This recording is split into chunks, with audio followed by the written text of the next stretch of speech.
안녕하세요. 레벨업 마인드 응답하라 정신건강의학과 전문의의 진행을 맡게 된 전라북도 정신건강복지센터 부센터장 이슬비입니다. 오늘은 정신질환과 관련되어 질환이 아닌 기타 궁금했던 내용에 대해 알아보는 시간을 갖도록 하겠습니다. 오늘 응답해 주실 정신건강의학과 전문의는 익산병원 정신건강의학과 홍정환 과장님입니다. 홍정환 과장님은 레벨업 마인드 우울증 편에서 보셔서 아마도 친숙하게 느껴지실 텐데요. 그럼 홍정환 과장님을 만나보도록 하겠습니다. 과장님 안녕하세요. 예, 안녕하세요. 레벨업 마인드 우울증 편에 이어서 또다시 만나게 돼서 반갑습니다. 도민 여러분과 그리고 영상을 시청하시는 많은 분들께 인사 한번 부탁드리겠습니다. 안녕하세요. 정신건강의학과 의사 홍정환입니다. 여러 가지 물어보실 게 있으시다고 하셔서 제가 아는 한도 내에서 최대한 자세히 설명을 해드리도록 노력하겠습니다. 네, 그럼 이제 우리가 궁금했던 또 조금은 사소하지만 꼭 알고 싶었던 내용에 대해서 질문해 보도록 하겠습니다. 과장님의 쉬운 설명 부탁드리겠습니다. 예, 쉽게, 재미있게 설명해 드리도록 노력하겠습니다. 네, 첫 번째 궁금한 것이 있습니다. 정신건강의학과에 가서 진료를 보면 조현병, 우울증 등 정신질환을 코드로 좀 설명을 하던데요. 요즘에 영화도 나왔었잖아요. F코드라고. 그런데 정신건강의학과에 G코드라는 것도 있다는데 이것은 무엇일까요?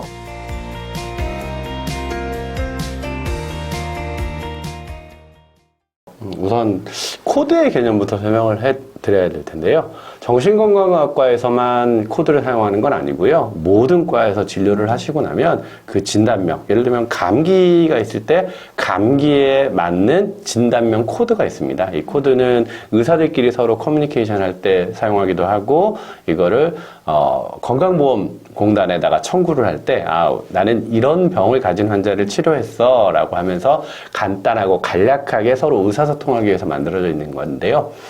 F코드는 주로 이제 정신건강의학과에서 진료하는 내용들이 F코드 안에 들어가 있습니다. 흔히 아시는 우울장애, 조울병, 조현병, 수면장애 등등이 들어가 있고요. 간단히 예를 들자면 C코드, C로 시작하는 코드는 주로 암 환자분들, 폐암, 혈액암 등등은 C로 시작하는 코드로 되어 있죠. 근데 F코드라는 말이 굉장히 하나의 낙인처럼, 정신과 질환에 대한 낙인처럼 이렇게 라벨링 되어 있기 때문에 사람들이, 내가 진료를 받고 나서 나의 그 처방전에 F코드가 찍혀 있다라고 하면, 이런 것들이 밝혀지기 꺼려 하시는 분들 때문에 정신건강학과 방문을 꺼려 하시는 분들이 계십니다. 그래서 얼마 전부터는 G코드라는 개념을 도입을 해서요. 원래부터 있었던 코드 내용이에요. G코드는. 여러분들이 흔히 질환이 아니고 그냥 건강검진을 받으러 병원에 가셨을 때 거기에는 G로 시작하는 다른 코드가 또 붙긴 하거든요. 그래서 건강검진을 받기 위해서 왔다라는 이야기가 있기도 하고, 그 다음에 이런저런 상담을 받으러 왔다. 그러니까 어떤 문제로 상담을 받았다. 라는 내용만으로 적용하기 때문에 이 사람이 정신건강의학과에 방문해서 상담을 받았을 때 무슨 병명을 붙이는 게 아니라 그냥 와서 상담을 받으셨습니다 라는 내용만의 기록을 남기는 겁니다. 근데 이 G코드는 한 가지 주의할 거는 G코드를 사용했던 경우에는 약물 처방이 되지 않거든요. 보통 예를 들면 상담에서 G71.9 코드를 사용하기도 하는데 그 코드를 사용했을 때는 환자가 나에게 와서 자신의 어려움에 관해서 이야기를 했고 내가 그 이야기를 듣고 괜찮습니다. 시간이 지나면 좋아질 겁니다. 라는 조언을 해주고 끝냈다. 라는 내용인데 거기에 약물 처방이 들어가려면 어떤 다른 질환명이 들어가야 되기 때문에 G코드로 병원에 가셔서 저 G코드로 진료해주세요. 라고 얘기하시는 거는 조금 어렵다는 거죠. 그러니까 상담만을 위해서 방문하셨을 때는 G코드가 적용이 되지만 약물 처방을 받으실 때는 다른 질환명에 대한 코드가 들어가야 된다라는 거 알고 계시면 될 것 같습니다. 네, 역시 핵심을 잘 설명해 주시네요. 그런데 여전히 이렇게 정신건강의학과 진료를 받으면 기록이 남는다고 사람들이 걱정을 많이 하거든요. 기록이 남는다는 거 어느 정도인지 궁금합니다.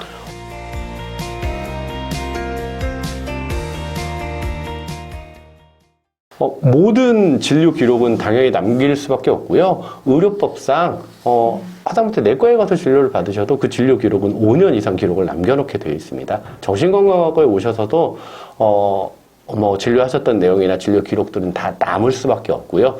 그리고 그렇게 기록을 남겨야 정신건강학과 의사들도 건강보험공단에 청구를 해서 저 이렇게 환자들을 진료했어요 라는 내역을 남길 수가 있는 거거든요. 근데 이 기록을 남기느냐 안 남기느냐가 중요한 게 아니고 그럼 그 기록을 누가 볼 수 있느냐, 이게 가장 중요한 핵심 내용이 되겠죠. 환자분들이 간혹 저기 기록 남으면 누구나 다 볼 수 있는 거 아닌가요? 라고 이야기를 하시는데, 나의 건강에 관련되어 있는 진료 기록이라 하는 것은 가장 내밀한 나의 개인정보죠. 개인정보 중에서도 가장 내밀한 정보. 그렇기 때문에 나의 동의 없이는 누구도 나의 진료 기록을 볼 수가 없습니다. 그리고 간혹 다른 병원에서 진료를 하셨는데 저에게 오셔서 거기 진료했던 기록 여기서도 다 볼 수 있지 않나요? 라고 얘기하시는 환자분이 계시거든요. 그것도 절대 불가합니다. 같은 의사들끼리라 하더라도 다른 병원의 기록은 그 병원에 존재하고 있는 기록인 거지 제가 알 수 있는 방법은 없죠. 환자분이 그쪽에서 진료 기록을 떼다가 저에게 주신다면 그 내용을 볼 수는 있겠지만 그 기록을 누구나 다 볼 수는 없고요. 본인의 동의 없이 적법한 절차를 거치지 않고서는 절대 볼 수 없다라는 걸 알고 계시면 좋을 것 같습니다. 네, 그렇군요, 과장님. 그러면 또 하나 또 궁금한 점은 정신건강의학과 진료를 본 것으로 혹은 정신질환으로 약물을 복용하고 있을 때 보험 가입이 안 된다, 그래서 병원에 가기 싫다, 이런 말씀들을 많이 하시는데 보험 가입은 뭐 가능한지 그거하고 좀 연결해서 설명을 좀 부탁드리겠습니다.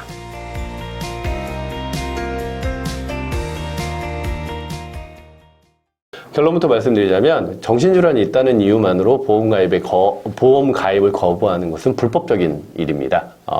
약관상에 정신질환이 있는 경우에는 절대 가입이 불가하다라고 되어 있는 보험이라면 아마 정신질환의 병력이 있는 분들의 보험 가입이 거부될 수 있겠지만, 현재 거의 대부분의 보험 약관상에서 정신질환의 유무만을 가지고 보험 가입을 거부할 수 있는 그런 권한을 가진 보험은 거의 없습니다. 그러나 여러분들이 실제로 보험을 가입하다 보면 보험 설계사라고 하시는 분들, 보험 가입을 권유하시는 분들이 정신질환으로 이렇게 치료를 받으셨으면 보험 가입이 안 됩니다라는 이야기를 하시는 걸 들으실 수는 있으실 거예요. 그런 경우에는 그 보험 가입이 안 된다고 이야기하시는 분에게 이걸 문건으로 남겨달라라고 이야기를 하시면 좋습니다. 문건으로 남겨달라 얘기하시거나 아니면 그분이 하시는 이야기를 녹취를 하시거나, 그래서 그걸 가지고 본사에, 그러니까 개별 상담사가 아니고요, 보험회사 본사 상담관에게 이야기를 해서 이런 방법, 이런 이유 때문에 보험 가입을 거절받았다라고 이야기를 하시면 본사 차원에서 대처가 있을 거고요. 그쪽에서도 명확한 이야기를 해주지 않으신다 그러면 금융감독원에 연락을 하시면 됩니다. 근데 이 문제 때문에 정신과 쪽에서도 이런 정신과에서 치료받았다는 기왕력이 있다는 이유만으로 보험 가입이 거부되는 사례들이 지난 몇 년간 있었기 때문에 신경정신의학회에서도 굉장히 예민하게 대처를 하고 있는 상황이고요. 그러나 앞서 말씀드린 대로 약관상에 정신질환의 유무 그리고 정신질환의 종류를 명기해놓고 보험 가입이 불가하다라고 되어 있지 않은 경우에는 보험 가입을 거부하는 것 자체가 불법입니다. 그래서 본사에 확인을 하시거나 아니면 금감원에 신고를 하시고 거기도 통하지 않으신다 그러면 대한신경정신의학회에 연락을 하셔서 그쪽에서 같이 도움을 받으실 수 있는 상황이 있습니다. 그래서 아마 그 보험 설계사의 자의적인 판단으로 안 된다라고 이야기하는 경우들이 많기 때문에요. 좀 더 명확히 알아보시는 게 좋을 듯 합니다. 네, 역시 알기 쉽게 설명을 잘 해주시네요. 네, 또 궁금한 것이 있습니다. 정신질환으로 약물 복용 중인 경우에도 학교, 직장 생활이 불가능하다고 하시는 분들도 많은데 실제로 약물을 먹고 있다면 부작용이 있어서 학교 생활, 직장 생활이 어렵나요? 혹은 일상 생활이 어렵지 않나요?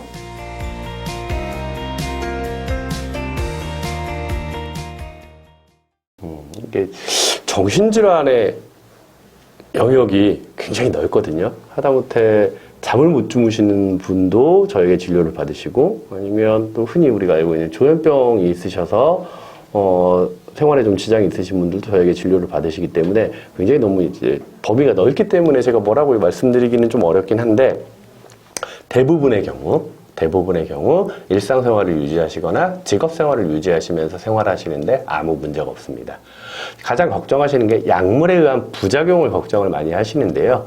예전에 사용되던 약물들, 과거에 사용되던 약물들은 부작용보다는 효과적인 측면에 어떻게든 효과를 조금 더 높이자라는 쪽으로 집중을 하셔서 약들이 개발됐기 때문에 부작용은 좀 무시되는 측면들이 있었죠. 그래서 효과만을 바라보고 쓰기 때문에 이런 부작용들이 좀 있다라는 그런 인식들이 있지만, 최근에 개발된 약물들은 효과도 좋으면서 부작용이 적어, 그래서 삶의 질을 더 높여줄 수 있는, 내가 나의 생활을 영위하는데 지장이 없을 정도의 약제들이 많이 개발돼서 사용되고 있기 때문에요. 일하시면서, 생활하시면서, 약을 드시면서 그런 일상생활을 유지하시는 데는 아무 문제가 없습니다. 그리고 정신과의 치료의 목표는 증상을 없애는 게 아니라 일하고 사랑하고 놀 수 있는 그런 기능을 할 수 있는 사람들을 만들어내자라는 게 정신과의 치료 목표이기 때문에, 증상은 좋아졌지만 내가 생활을 못해요 라고 하면 치료가 반절밖에 안 된 거죠. 요즘 치료 기법들이나 요즘 약들은 증상도 좋아지게 하면서 생활도 가능하게 하는 그런 훌륭한 약제들이 많기 때문에 너무 걱정 안 하시고 치료 받으셔도 될 것 같습니다.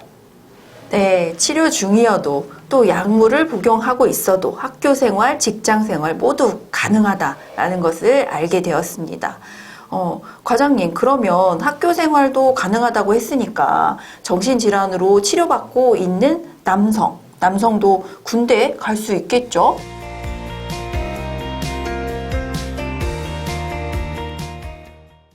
군 생활하는데 특별히 문제가 없을 거고요. 그 대신 이제 질환의 종류에 따라서 어느 질환이냐에 따라서 군 생활이 좀 어려운 경우들도 많이 있죠. 근데 이제 특별히 다른 큰 문제가 없다면 군 생활을 영위하는 데는 특별히 문제가 없으실 것 같고요. 말씀드린 대로 내가 잠을 못 자는데 약 먹으면서 군 생활을 같이 진행할 수도 있는 상황이니까. 그래서 이게 신체 질환과 정신 질환을 너무 분류해서 생각하지 않으셨으면 좋겠어요. 신체 질환도, 그러니까 몸에 생기는 병도 어떤 병이 심하면 군대를 못 가죠. 병이 심한 병에 걸려 있는 사람은 군대를 못 갈 건데, 약한 병에, 그러니까 이렇게 가벼운 병에 있는 경우에는 그걸 치료하면서 군 생활을 마칠 수도 있는 것처럼, 정신질환도 마찬가지로 증상이 심하다면 군 생활을 당연히 못 할 거지만, 증상이 약하고 생활하는데 큰 지장이 없다면 군 생활하는데도 문제가 없다라고 생각을 하시면 됩니다. 네, 맞아요. 그렇게 생각을 한번 해봐야 되는데, 이번엔 또 여성이 궁금합니다. 여성의 경우에는 또 정신질환으로 치료를 받게 되면 임신에 좀 어렵다, 임신을 하면 안 된다, 이런 이야기들도 있는데, 이 부분에 대해서 좀 설명을 부탁드리겠습니다.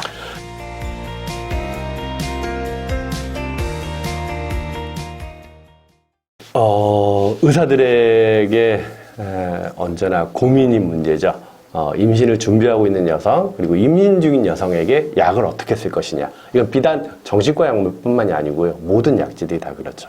흔히 여러분들 주변에서 보시면 임신하신 분은 몸이 아프고 몸살 나고 그래도 약을 피하시는 분들이 계시죠.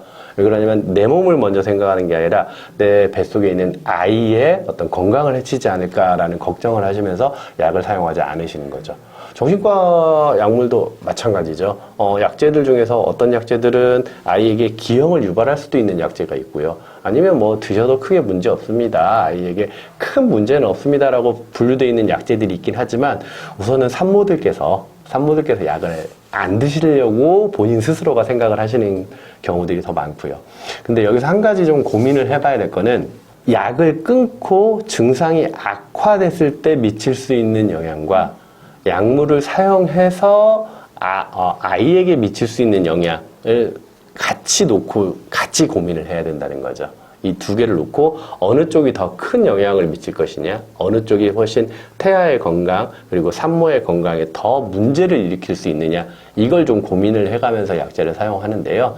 대부분의 경우 임신 첫 3개월 중에는 약제 사용을 좀 의사들도 좀 기피하는 경향이 있고요. 그리고 이제 그 이후에는 환자의 증상에 따라서 약제를 좀 사용하기도 하고, 그래서 가임기 여성에게는 임신 시 아이에게 기형을 유발할 수 있는 약제들은 아예 처음부터 시도를 조금 피하고, 그 다음에 꼭 환자분들에게 설명을 드리죠. 임신을 준비하시게 되면 의사 선생님이랑 꼭 상의를 하십시오. 저랑 꼭 상의를 하시면서 임신 준비하실 때쯤 되면 증상이 충분히 조절이 되고 약제를 충분히 줄여서 끊을 수 있다라고 하는 시점쯤에 임신을 준비하시는 게 맞으실 것 같습니다. 라고 이야기를 하는 거고요.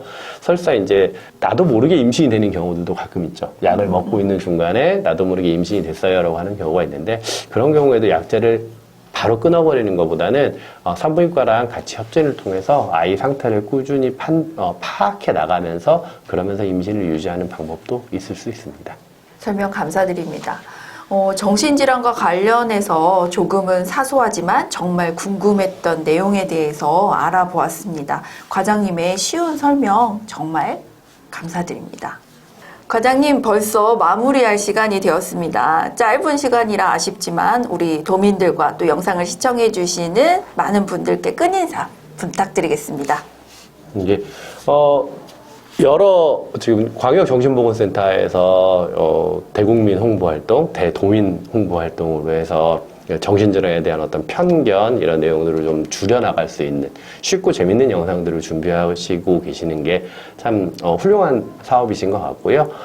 이 사업들이 아마 내년에도 계속되고 계속 지속적으로 잘 됐으면 좋겠고 정신질환에 대한 편견 이런 고민들은 여러분들 내가 감기 걸려서 병원에 찾아갈 때 진료 기록이 남을까? 이 기록을 뭐 다른 사람들이 보지 않을까? 이것 때문에 내가 보험 가입이 문제되지 않을까? 이런 고민 안 하고 가시는 것처럼 정신과에 치료를 받으러 오시는 경우에도 편안한 마음으로 찾아오셔도 될 것 같다라는 이야기 드리고 싶습니다. 네, 다시 한번 귀한 시간 내주신 익산병원의 홍정환 과장님께 감사드립니다. 예. 네. 여러분들도 뜻깊은 시간이 되셨기를 바랍니다. 전라북도 정신건강복지센터의 정신질환 인식개선 홍보 영상에 많은 관심과 시청을 부탁드리겠습니다. 이상 레벨업 마인드 기타 Q&A 편을 마치도록 하겠습니다. 감사합니다. 감사합니다.